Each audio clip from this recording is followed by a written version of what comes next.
You stand today at the threshold of the greatest battle you will ever fight, not against other men, not against the unpredictable tides of the marketplace, not against the forces of chance or fate, but against yourself. This battle is not waged with weapons of steel, but with weapons of thought. And in this war, your greatest enemy is not ignorance nor weakness, but the untamed chaos of your own emotions. If you master this inner domain, you will wield a power so absolute that no setback can destroy you, no insult can wound you, no defeat can define you. If you fail to master it, you will remain a servant to your impulses, a victim to the fluctuations of mood, and a slave to the opinions and actions of others. Understand this truth: the mind is the throne from which all your life is governed. Your emotions are the courtiers that clamor for your attention, each vying for influence over the decisions you make and the destiny you create. If you grant them unchecked authority, they will pull you in 100 different directions, scattering your energy until your purpose lies in ruins. But if you take your rightful seat as ruler of your own inner kingdom, you will harness every thought and every feeling into a unified force that moves you forward with unshakable precision. Napoleon Hill said, "You have absolute control only over one thing, your thoughts. This divine prerogative is the sole means by which you may control your destiny." Consider the man who reacts in anger when insulted, who lashes out when provoked. His power is surrendered to the one who offends him. His mind is no longer his own. It is a puppet pulled by the strings of another's actions. Now contrast him with the man who feels the rising fire of anger but holds it in his grasp, examines it with reason, and chooses his response with deliberate calm. This man has taken command of the invisible machinery of his mind. He has mastered the art of response over reaction, and in that mastery, he is untouchable. Emotional detachment is not coldness. It is not the absence of feeling. It is the refusal to let feeling dictate the course of your life. It is the disciplined separation between stimulus and response, the deliberate pause in which the mind asserts its sovereignty over the body's impulses. The masses believe that to be authentic, one must act on every emotion as it arises. But this is not authenticity. It is enslavement. The lion is not less a lion because it does not roar at every passing sound. The warrior is not less a warrior because he does not strike at every provocation. Power is revealed not in the ease of expression, but in the ability to restrain, to choose, to act only when the moment is ripe and the action is worthy. Definiteness of purpose is the foundation upon which emotional mastery is built. When your life is guided by a single, clear, unwavering aim, distractions lose their grip on you. Petty insults cannot touch you because they are irrelevant to your mission. Temporary setbacks cannot sway you because you have charted a course that extends far beyond them. Without a definite purpose, the mind is like a ship without a rudder, tossed about by the winds of emotion and the currents of circumstance. But with a definite purpose, every thought and every feeling is measured against one question: does this serve my mission? If the answer is no, it is dismissed without hesitation. Self-discipline is the next fortress wall in your inner citadel. It is the daily training of your mind to obey the commands of reason, not the demands of impulse. Self-discipline is forged in the small choices rising when the alarm sounds rather than lingering in comfort, speaking with restraint when provoked rather than indulging in anger, staying the course on your work when the world tempts you with distraction. Each act of discipline strengthens your capacity to detach from fleeting emotions and act in accordance with principle. Hill wrote, "Self-discipline begins with the mastery of thought. If you do not control your thoughts, you cannot control your needs, your desires, your destiny." You must also understand the law of autosuggestion, the process by which the mind shapes reality through repeated thought. The thoughts you dwell upon become the architects of your emotional state. If you habitually feed your mind with visions of failure, injustice, or grievance, you will find yourself perpetually chained to bitterness and fear. But if you train your mind to dwell upon success, mastery, and inner peace, those emotions will become your constant companions. The mind, once trained, becomes a faithful servant, summoning the emotions that serve your purpose and dismissing those that do not. Accurate thinking is another weapon in this arsenal. Emotional reactivity often springs from distorted perception, from assumptions, rumors, and incomplete truths. The disciplined mind refuses to accept impressions without verification. It asks, is this fact or opinion? Is this true, or is it merely someone's interpretation? By filtering reality through the lens of accurate thinking, you strip away the illusions that provoke unnecessary emotion. You see events as they are, not as fear or anger would paint them. This clarity robs destructive emotions of their fuel. The man who masters his mind and emotions possesses a calmness that others cannot understand. In the midst of chaos, his demeanor is steady. In the face of insult, his eyes remain clear. In the depths of setback, his resolve does not waver. This calmness is not passivity. It is power in its purest form, the power to choose one's internal state regardless of external conditions. It is the strength of a fortress that no storm can breach. If you would join the ranks of the truly great, you must adopt the principle of mental neutrality. This is the practice of approaching every circumstance without immediate judgment, without the reflex to label it as good or bad. You receive events as they are, gather the facts, and decide upon your response with deliberate thought. The emotionally reactive man sees misfortune and crumbles. The detached man sees the same event and asks, how can this serve me? What advantage can I wrest from it? In this way, he transforms adversity into opportunity. And so, I tell you, your success will not be determined by what happens to you, but by how you govern what happens within you. If you allow emotions to govern your actions, you forfeit your power. But if you command your thoughts, you command your future. The world will test you with insult, with rejection, with failure. It will tempt you with praise, with comfort, with distraction. Both the pleasant and the unpleasant are traps for the undisciplined mind. Detach yourself from the need to be flattered and from the fear of being criticized, and you will stand free. The call before you is not an easy one. It demands vigilance, training, and a willingness to confront the most difficult opponent you will ever face, your own ungoverned self. But know this: once you have mastered emotional detachment, once you have disciplined your mind to serve only your definite purpose, there is no force on earth that can stop you. You will move through life with the precision of a man guided by an unerring compass, the strength of a fortress that cannot be breached, and the serenity of one who walks in complete command of himself. The crown of mastery is yours for the taking, but it will not be handed to you. You must seize it through the daily practice of mental discipline, the relentless pursuit of accurate thought, and the unwavering choice to remain the ruler of your inner world. Control your mind, and you will control your emotions. Control your emotions, and you will control your destiny. And when you have done this, you will discover the rarest of all victories, the victory over self, which is the foundation of all other victories. The mind, when left to drift, is a vessel without a captain. The waves of impulse, the tides of fear, the winds of desire, these will carry it aimlessly until it smashes upon the rocks of regret. Yet when the mind is seized, claimed, and ruled with an iron hand, it becomes the greatest instrument of creation the world has ever known. You may not command the seasons. You may not command the marketplace. You may not command the will of another, but you can command yourself. And in that mastery lies the power to bend the external world to your will. Emotional detachment is the gatekeeper of this mastery. Without it, the door to mental discipline remains locked, and no amount of ambition can force it open. To detach is not to flee from feeling, but to stand above it, to see anger rising and not be swept away, to feel fear, grip your chest, and yet proceed with steady steps, to taste the sweetness of praise but not become intoxicated. Imagine a general on the battlefield who charges at every noise, who chases every small enemy without thought of the larger strategy. That general will lose the war before the second sunrise.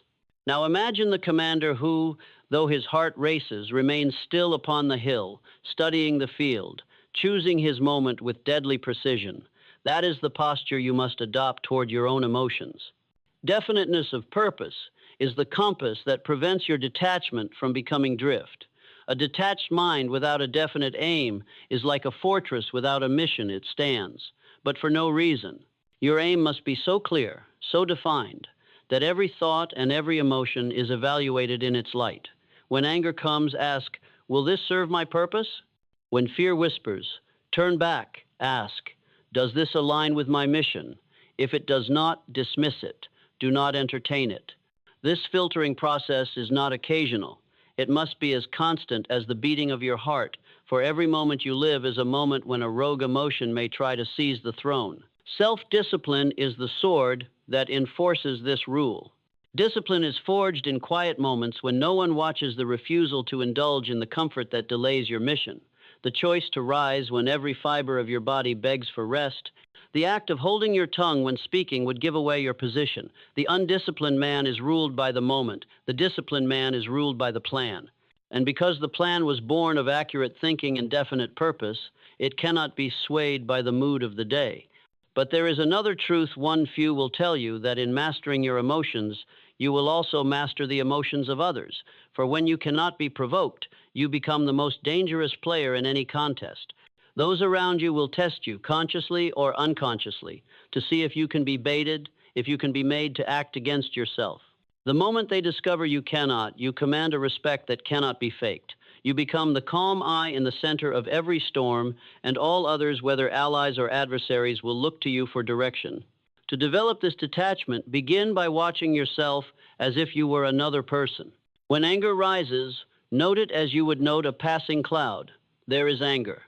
When fear presses upon you, name it without judgment. There is fear. In this naming, you create distance, and in that distance lies power. Over time, the gap between stimulus and your response will grow. In that gap, you will place reason, and reason will decide your course, not the rush of blood, not the sting of pride, not the fever of desire. Accurate thinking will sharpen this power. Do not allow rumors, half-truths, or the opinions of the masses to form the foundation of your decisions. The undisciplined mind reacts to shadows as if they were giants. The disciplined mind seeks the light to see what is truly there. Before you grant an emotion the right to influence you, examine the facts. Ask, what is actually happening? What are the verified truths? What are the distortions of perception? You will find that most storms in the mind are born from falsehoods and vanish when confronted by reality. And yet I tell you, the greatest enemy you will face is not external but internal. It is the voice that says, this is too hard. This vigilance is exhausting. Why not relax and let things be? That voice is the slow poison of mediocrity.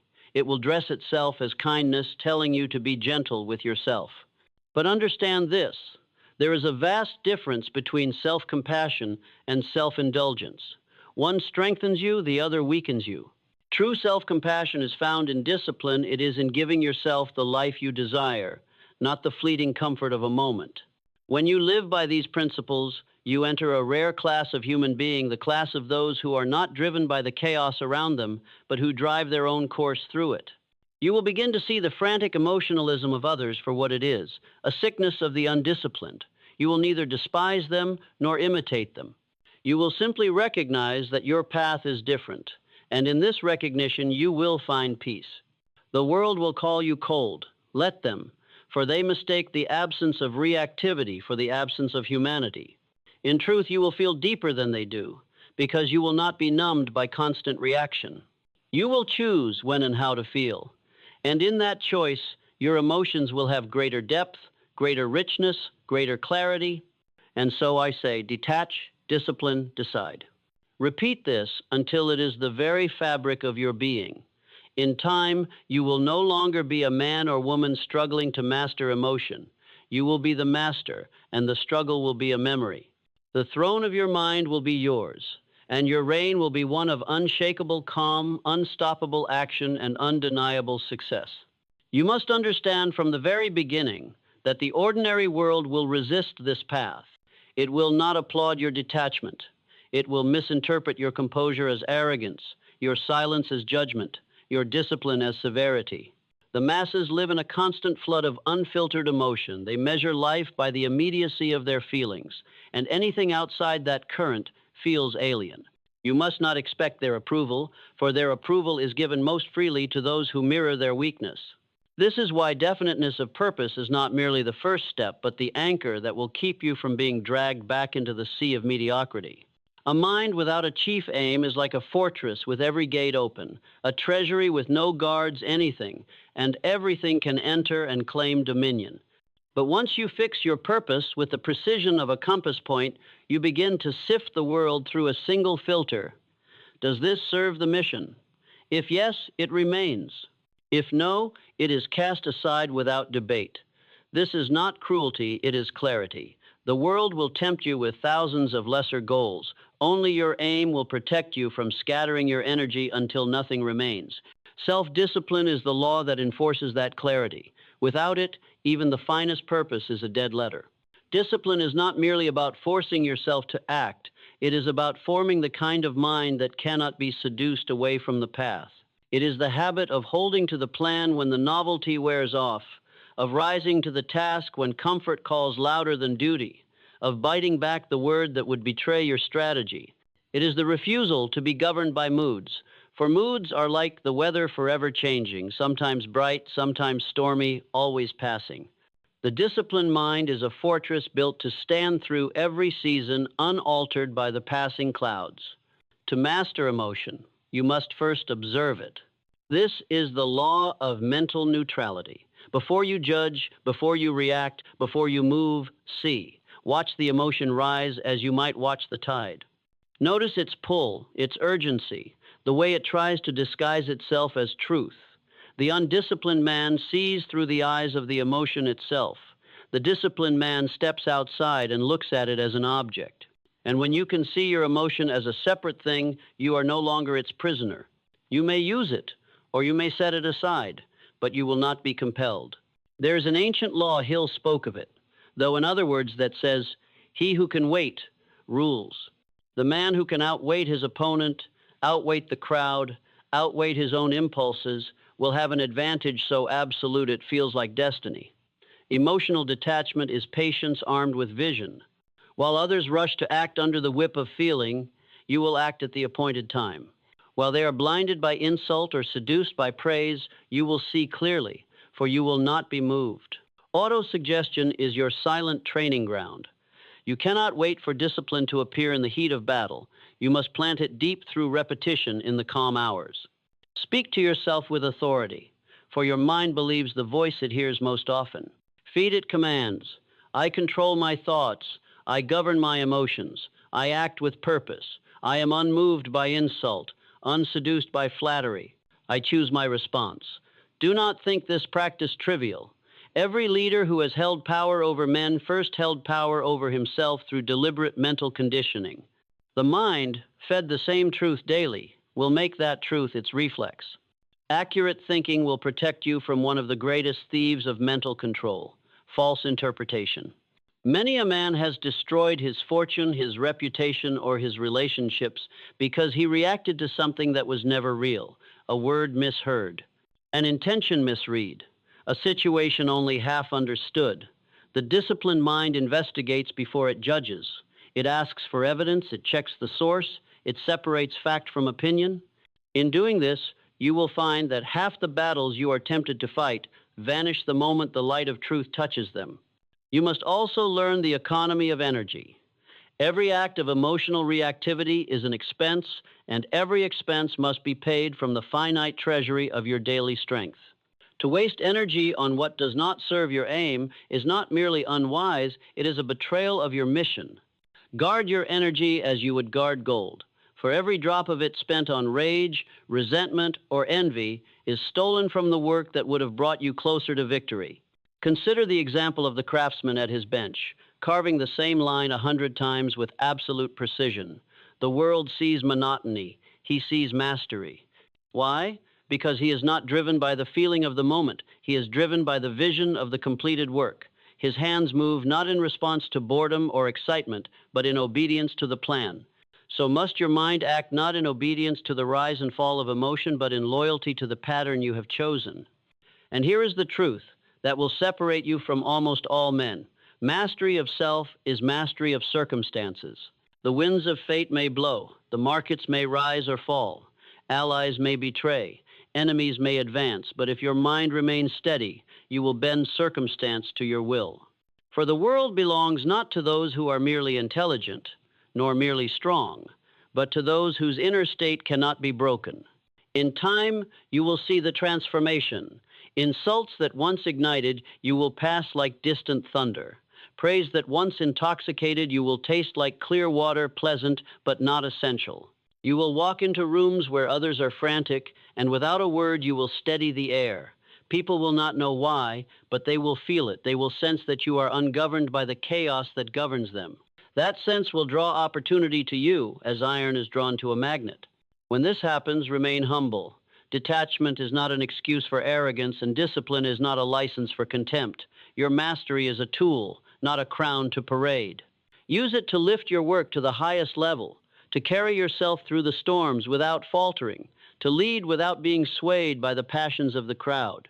And never forget, mastery is not a moment. It is a state maintained by daily vigilance. The mind, like a garden, will grow weeds if left untended. The moment you cease to watch, emotions will creep back in to claim the throne. This is why you must live your code daily, not when it is convenient, not when you feel like it, but every day, in every act, until it is no longer something you do, but something you are. Because if you control your mind, you control your emotions. If you control your emotions, you control your destiny. And once destiny is yours to command, nothing and no one can stand before you for long. First, let us confront the enemy without disguise. Your greatest obstacle is not the storm outside, but the storm within. It is the twitch of irritation when challenged, the swell of fear before a decisive move, the hunger for recognition that distracts you from the work, the lazy drift into comfort when pain is required. These are not isolated moments. They are the invisible chains that bind the average person from birth to death. The majority never notice them. They believe this reactivity is just the way they are. You will not make that mistake. For you, self-mastery begins with seeing the mind as a kingdom, your kingdom. Every thought is a subject, every emotion a minister, every habit a law. If you are not the sovereign of this realm, then some other force is habit, fear, desire, the influence of others. And when something else governs your kingdom, your life is no longer yours. You are merely a puppet dancing to the strings of whatever impulse pulls hardest. This is why definiteness of purpose must become the royal decree of your reign. Without a definite aim, the mind is like a city with open gates. Every passing wanderer can enter, every charlatan can set up a stall in the market, every thief can plunder the treasury. But when the gates are guarded by the question, does this serve my mission? Then nothing gains entry unless it strengthens your position. This single discipline will eliminate 90% of the emotional chaos that plagues most lives, for nearly all distraction comes from what is irrelevant to your aim. But let me be clear, knowing your purpose is not enough. Many men and women have declared noble aims, yet their lives are littered with abandoned projects, wasted years, and half-built empires. Why? Because they lacked the enforcement arm of discipline. Purpose is the map. Discipline is the army that protects it from being stolen. Discipline is the decision, made once and kept daily, that you will act not according to your moods, but according to your mission. This means you will work when tired, speak with restraint when provoked, and persist when every nerve in your body begs for relief. And yet, there is a still higher principle, without which even discipline can become brittle and shatter under strain: emotional detachment. Detachment is not the killing of feeling. It is the refusal to let feeling become your commander. It is the ability to see your own anger rising like smoke from a fire and not throw yourself into the flames. It is the skill of watching fear knock at your door and deciding whether to open or let it stand outside until it fades. It is the art of hearing praise without letting it rewrite your strategy, and criticism without letting it corrode your confidence.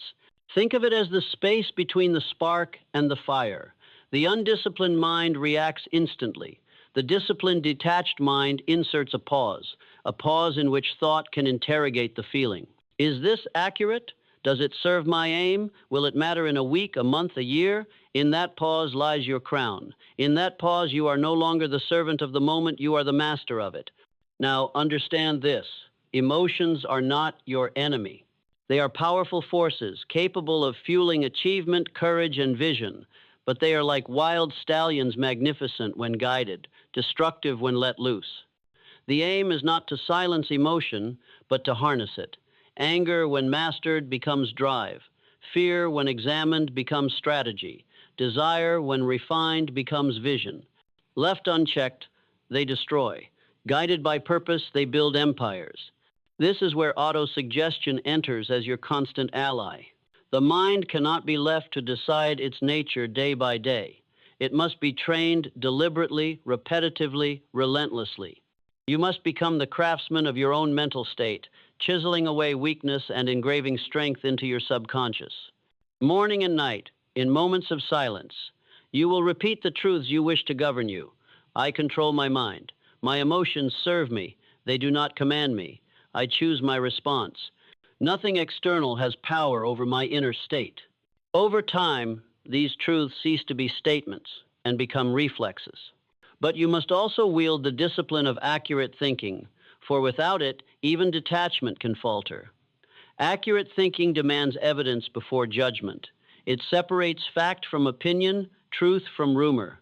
It asks, who is the source? What is the proof? What is missing from this picture? It prevents you from reacting to shadows, from building strategies on illusions.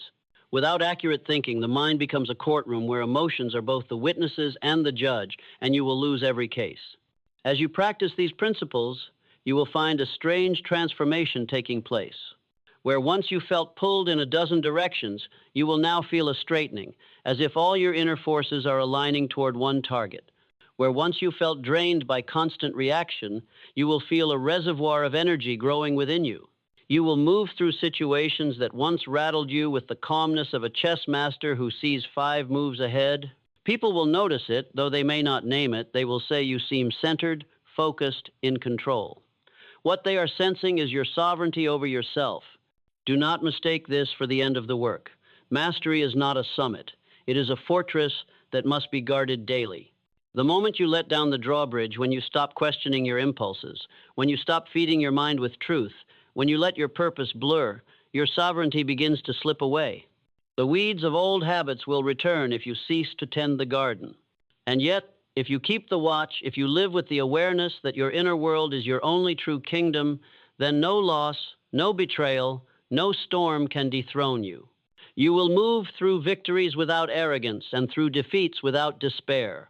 You will live not as a leaf blown by the wind, but as the wind itself choosing its direction, setting its own course. And I tell you now, as Hill himself might have leaned forward to say in a low, certain tone, once you have tasted this power, you will never give it up. For it is the one possession that cannot be taken from you. Lands can be seized, titles revoked, fortunes lost, but the mind you have mastered, the emotions you command, the destiny you direct, these are yours until your final breath.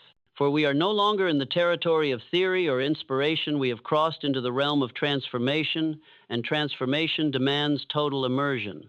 If you remain here with me, you will not merely hear these words.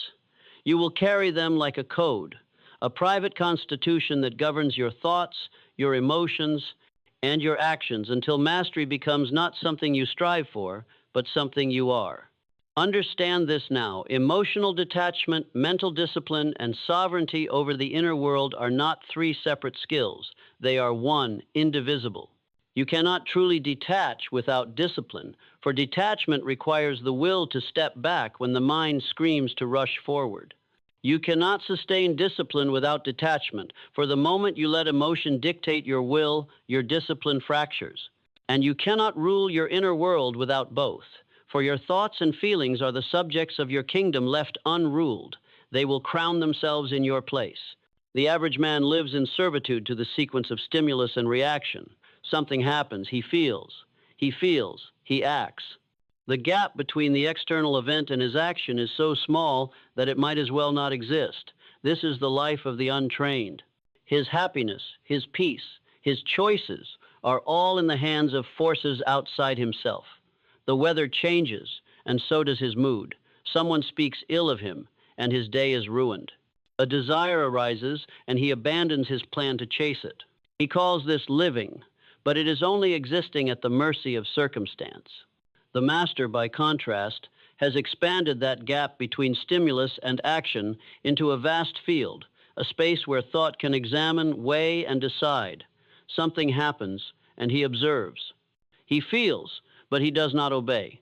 He considers, compares against his aim, and then acts or does not act. In this gap lies all his power, for here he is free from the tyranny of reflex. This is what I call the throne moment. for it is the moment in which you either rule yourself or are ruled by yourself. You must train for this moment daily, for in the beginning your mind will rebel. It has grown accustomed to ruling you, and it will test you. It will whisper, "This reaction is justified. This feeling must be acted upon. This time is different." You must meet these temptations with the steel of principle, not the softness of excuse. And the principle is always this: no thought or emotion commands me unless it serves my definite purpose. Definiteness of purpose, then, is the law by which all inner citizens are judged. Every thought, every urge, every surge of feeling is brought before the court of your mind and asked one question: does this serve the mission? If yes, it is given the full power of your focus and energy. If no, it is dismissed without debate. In time, this court will become so efficient that thoughts and emotions will begin to self-select before they reach your conscious attention. Your mind will grow hostile to what is irrelevant, and you will find that distractions no longer even knock at the door. Now, there is a misunderstanding about emotional detachment that must be destroyed here and now. Detachment is not apathy, nor is it numbness. The detached man feels deeply, more deeply than the reactive man, because he feels with clarity. He is not blinded by the smoke of his own reactivity. He can look at an emotion as one might look at a precious stone, turning it in his hand, seeing all its facets, and deciding how to use it. When joy comes, he drinks from it fully, but he does not abandon his work to chase more of it. When pain comes, he studies it, learns from it, and uses it to sharpen his endurance. He is a master craftsman of feeling, not its victim. To achieve this mastery, you must cultivate the habit of observation. At first, do not try to change your reactions, only notice them. When anger rises, say within yourself, "There is anger." When anxiety comes, say, "There is fear." When pride swells, say, "There is vanity." In naming them, you create space. You move from being inside the emotion to standing beside it. Once you can stand beside it, you can decide whether to let it in, to send it away, or to channel it toward your aim. Autosuggestion is the forge where this habit is strengthened. Your subconscious mind is the most loyal servant you will ever have, but it obeys only what it hears repeatedly. If you leave it to the noise of the world, it will serve the world's agenda. But if you feed it your own words, it will serve yours. Repeat to yourself daily and with conviction, "I am the master of my mind. I am the ruler of my emotions. I respond with purpose. Nothing external has power over my inner state." At first, this may feel like an aspiration. In time, it will feel like a fact, and eventually, it will become an unbreakable law within you. But discipline must be present, for without it, all the affirmations in the world dissolve under pressure. Discipline is the armor you wear into battle each day. It is the decision to rise when you promised yourself you would rise, to complete the work when you said you would complete it, to remain silent when you said you would hold your tongue. Each act of kept discipline sends a message to your mind: "I am in command." And with every message, your command grows more absolute. Accurate thinking is your sword. The emotionally reactive man fights ghosts, false interpretations, imagined slights, exaggerated dangers. The master fights only what is real, and therefore wins more with less effort. To think accurately, demand evidence. Question every impulse. Ask, "Is this true or is this my assumption? Whose interest is served if I believe this?" By clearing away the illusions, you clear away the triggers that would otherwise pull you into unplanned reaction. In time, you will notice a profound change in your energy. Emotional reactivity is exhausting. It drains the mind and body with every spike of feeling. But detachment preserves energy, and discipline directs it. You will have more to give to your work, more to invest in your vision, more to endure in pursuit of your aim. You will become like a river that flows steadily, cutting through rock not with sudden floods, but with constant, unwavering force. The world will test you. It will insult you to see if you can be provoked. It will praise you to see if you can be seduced. It will offer comfort to see if you will abandon your post. Each test is an opportunity to prove to yourself, not to them, that you are sovereign. Pass enough of these tests, and you will reach a point where no one can move you without your consent. And here's the final truth for this section. Mastery is not a gift. It is a debt you pay to yourself daily. The debt is paid in observation, in discipline, in detachment, in accurate thinking, in purpose kept clear and bright. Pay it each day, and you live free. Neglect it, and you return to chains. Let us begin with the first law of the inner citadel. Your mind is neutral until you give it orders. Thought does not arrive with morality attached. Emotion does not arrive with strategy attached. They are raw materials. It is the conscious mind's role to take these raw materials and direct them toward your definite purpose. Imagine a blacksmith's forge. Metal arrives as a shapeless mass. In the hands of a master, it becomes a sword. In the hands of a fool, it becomes a weapon that injures its wielder. Your emotions are the molten metal of your life. They will either be shaped into tools or left to burn you where you stand. This brings us to the second law. Command the gap between impulse and action. This is the throne moment I spoke of earlier. All human failure begins in the collapse of this gap. All human mastery begins in its expansion.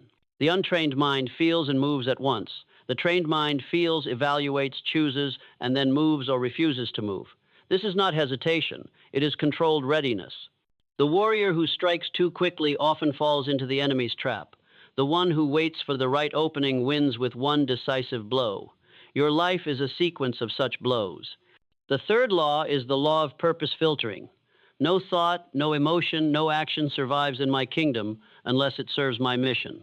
This law demands that your purpose is so defined, so vividly understood, that you can measure everything against it instantly.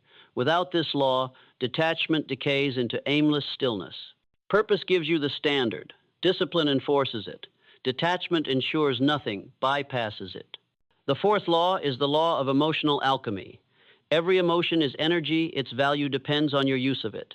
You must reject the false division of good and bad emotions. Anger, fear, desire, all are fuel when directed. The key is transmutation. Anger becomes drive when aimed at solving the problem rather than punishing the cause. Fear becomes foresight when used to identify and prepare for real dangers. Desire becomes vision when elevated from fleeting wants to lasting aims. This alchemy is the secret work of the inner sovereign turning lead into gold, not in a furnace, but in the mind. The fifth law is the law of mental neutrality. Events are not good or bad until you declare them so. The reactive man stamps judgment on events the moment they occur. He wins a sum of money and declares it good, then wastes it because he never considered its true use. He suffers a setback and declares it bad, never seeing the opportunity it contains. The neutral mind waits. It gathers facts, weighs long-term consequences, and only then decides the label, and often the label is strategic, not emotional. The sixth law is the law of autosuggestion. The mind becomes what it hears most often from you or from others. If you are not programming yourself, you are being programmed. The subconscious is a sponge. It does not choose what to absorb, only what is repeated. If the repetition is yours, it will serve you. If the repetition is from the noise of the world, you will serve it. This is why daily declarations are not superstition, they are sovereignty in practice. The seventh law is the law of accurate thinking. React only to reality, not to rumor, assumption, or incomplete truth.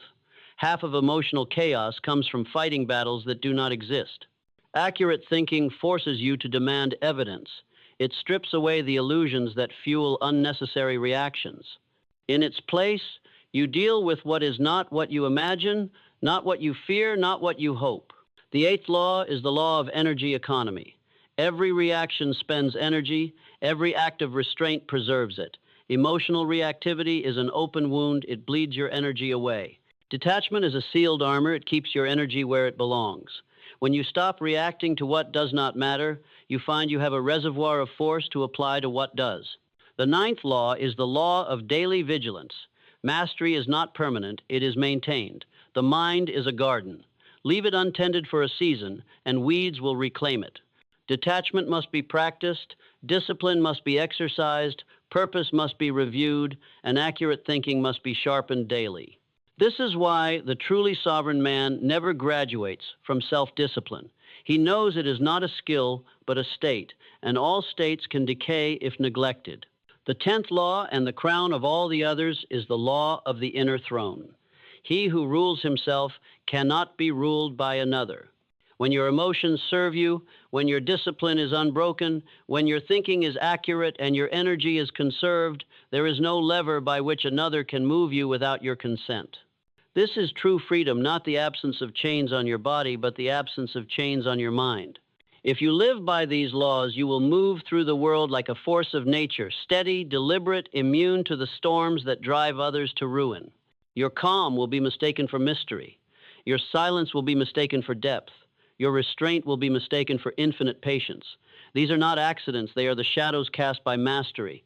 From here, we can go further still into the training regimens, daily practices, and situational strategies that turn these laws from philosophy into reflex, so that in the heat of life you do not think to act this way, you simply act, because it is who you have become. This will require breaking down each law into its drills, its tests, and its real-world applications until your mastery is not dependent on willpower alone, but supported by habit, structure, and automatic mental command.